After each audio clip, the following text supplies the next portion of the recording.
क्या आपने कभी सोचा है, हस्तमैथुन केवल एक शारीरिक क्रिया है या इसके पीछे और भी कुछ गहरा छुपा हुआ है? आज हम ओशो की दृष्टि से समझेंगे हस्तमैथुन किसे कहते हैं और इसका मनुष्य के जीवन से क्या संबंध है। ओशो कहते हैं, हस्तमैथुन केवल शरीर की भूख को तात्कालिक रूप से शांत करने का तरीका है। जब प्रेम, निकटता और सच्चा संबंध उपलब्ध नहीं होता, तब मनुष्य खुद से ही प्रेम का खेल खेलता है। इसका अर्थ यह नहीं कि यह पाप है या अपराध। ओशो बार बार समझाते हैं कि ऊर्जा न तो पवित्र होती है न अपवित्र, वह केवल ऊर्जा है। जैसे बिजली को आप बल्ब जलाने में भी इस्तेमाल कर सकते हैं और किसी को झटका देने में भी। हस्तमैथुन तब समस्या बन जाता है जब यह आदत और मजबूरी में बदल जाए, जब यह आपकी ऊर्जा को प्रेम और ध्यान, मेडिटेशन में बदलने के बजाय केवल क्षणिक सुख में खपा दे। ओशो कहते हैं, यौन ऊर्जा ही जीवन ऊर्जा है। इसे दबाओ मत, इसे पाप मत मानो, बल्कि इसे समझो और बदलो। यदि तुम इसे ध्यान की दिशा में मोड़ दो, तो यही ऊर्जा तुम्हें समाधि तक पहुंचा सकती है। तो हस्तमैथुन क्या है? ये अपने भीतर ही संतोष खोजने का प्रयास है। लेकिन अगर तुम सच में गहराई से जीना चाहते हो, तो इस ऊर्जा को प्रेम, सृजन और ध्यान में बदलना सीखो। ओशो कहते हैं, जब यौन ऊर्जा बदलती है, तब साधारण इंसान बुद्ध बन जाता है। क्या आपने कभी सोचा है, क्यों बहुत से लोग बार बार हस्तमैथुन करने की आदत में फंस जाते हैं? ओशो कहते हैं, यह केवल शरीर का मामला नहीं, बल्कि मन और समाज की दी हुई दमन की जड़ें हैं। ओशो समझाते हैं, हर आदत वहीं जन्म लेती है जहां चेतना सो जाती है।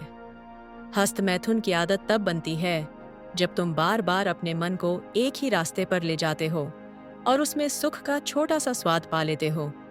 जब समाज तुम्हें प्रेम से रोकता है, सेक्स को पाप बताता है, तब मन दबाई हुई इच्छा का रास्ता खोजता है। यह दबाव ऊर्जा को बाहर आने के लिए एक आसान दरवाजा ढूंढता है, और वही है हस्तमैथुन। शुरुआत में यह केवल तनाव से मुक्ति के लिए किया जाता है, लेकिन धीरे धीरे मन इसे आनंद का शॉर्टकट समझ लेता है। फिर बार बार वही शॉर्टकट अपनाते अपनाते यह आदत बन जाती है।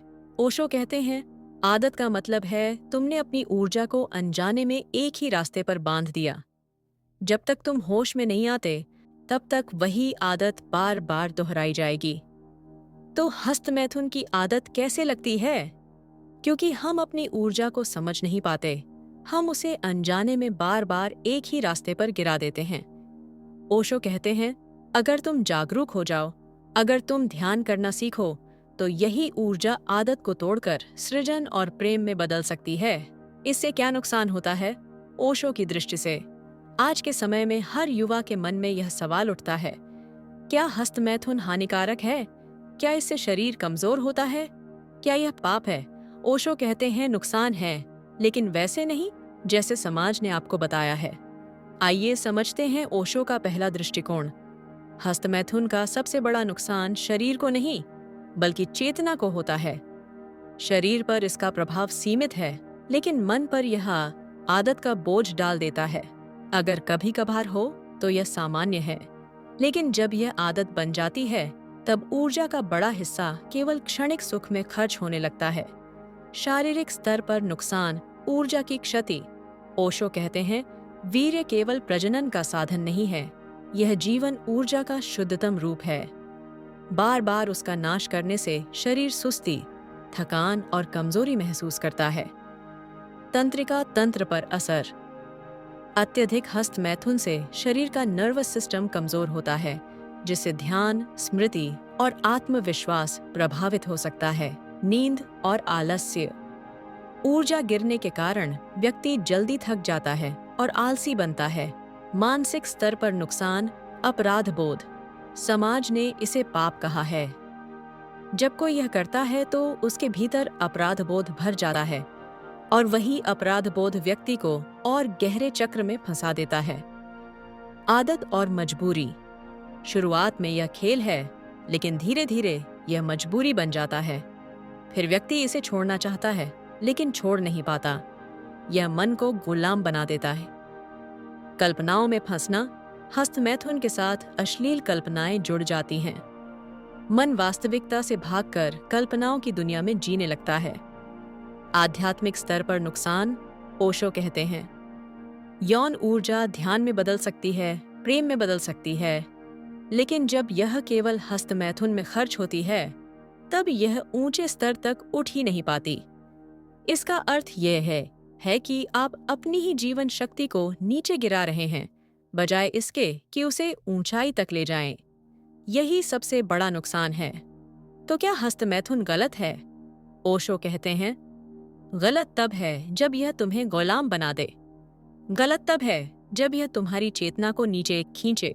गलत तब है जब यह तुम्हें ध्यान और प्रेम की यात्रा से रोक दे। अगर कभी हुआ तो अपराध बोध मत पालो, लेकिन समझो कि ऊर्जा कितनी कीमती है। अगर इसे सृजन, ध्यान और प्रेम में बदल दोगे तो यही ऊर्जा तुम्हें साधारण से असाधारण बना सकती है। नुकसान केवल तब है जब यह ऊर्जा बर्बाद होती है। हस्तमैथुन की आदत से छुटकारा, ओशो की दृष्टि से।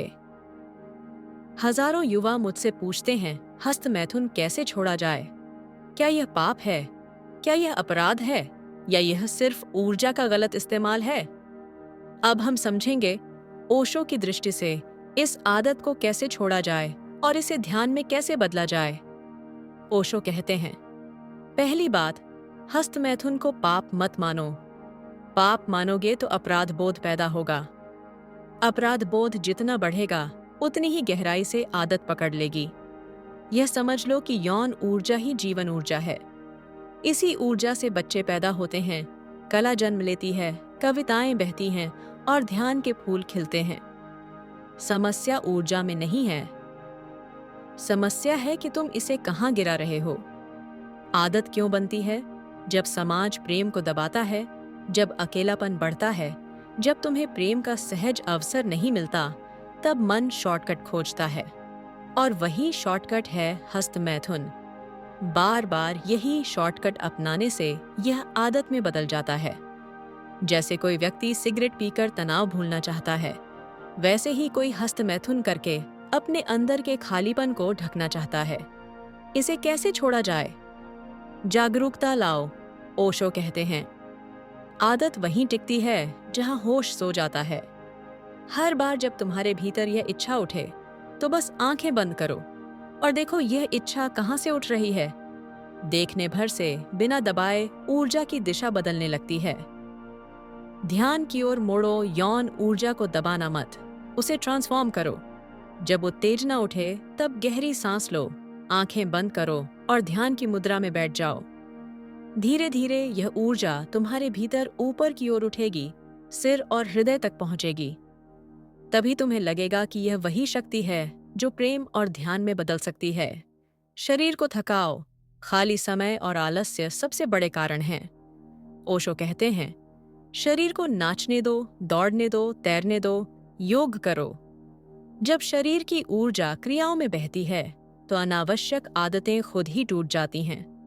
प्रेम सीखो। हस्तमैथुन अकेलेपन की आदत है। अगर तुम प्रेम करना सीख जाओ किसी इंसान से, किसी काम से, किसी कला से, तो ऊर्जा सही जगह पर बहेगी। ओशो कहते हैं, जिस दिन तुम प्रेम से भर गए, उस दिन हस्तमैथुन अपने आप छूट जाएगा। अपराध बोध छोड़ो।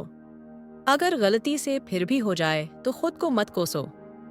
जितना अपराध बोध होगा उतना ही यह आदत जकड़ेगी। हर बार केवल जागरूक हो जाओ, धीरे धीरे यह ऊर्जा दिशा बदल लेगी। ओशो कहते हैं, हस्तमैथुन से मत डरो, लेकिन उसमें फंसो मत। समझो कि यह ऊर्जा कितनी कीमती है। अगर ये केवल इंद्रिय सुख में बह गई तो तुम साधारण रह जाओगे, लेकिन अगर इसे ध्यान और प्रेम में बदल दिया तो यही ऊर्जा बुद्धत्व तक ले जा सकती है। तो हस्तमैथुन कैसे छोड़ा जाए? ना तो दबाने से, ना ही अपराध बोध से, बल्कि जागरूकता, ध्यान और प्रेम से। ओशो कहते हैं, जब तुम्हारी ऊर्जा भीतर की यात्रा पर निकलती है, तब वही इंसान साधारण से असाधारण हो जाता है। तो मित्रों, आपने सुना हस्तमैथुन क्या है, इसकी आदत कैसे लगती है, इससे क्या नुकसान होता है और इसे कैसे छोड़ा जा सकता है। ओशो हमें बार बार यही याद दिलाते हैं कि ऊर्जा कभी पाप नहीं होती। गलती केवल तब है जब हम उसे अज्ञानवश बर्बाद कर देते हैं। यौन ऊर्जा ही जीवन की जड़ है। इसी से प्रेम जन्म लेता है, इसी से कला और संगीत बहता है और इसी से ध्यान और समाधि तक का द्वार खुलता है। अगर इसे बिना समझे खर्च करोगे तो यह तुम्हें थका देगी, लेकिन अगर इसे जागरूकता से बदलोगे तो यही तुम्हें बुद्धत्व तक पहुंचा सकती है। याद रखो, दमन नहीं, समझ ही मुक्ति है। अपराध बोध नहीं, जागरूकता ही रास्ता है। तो मित्रों, अगर यह सीरीज आपके जीवन को थोड़ा भी दिशा दे पाई हो तो इसे दूसरों तक पहुंचाएं। चैनल को सब्सक्राइब करें, वीडियो को लाइक और शेयर करें, क्योंकि ओशो कहते हैं, एक सही समझ पूरी जिंदगी को बदल सकती है।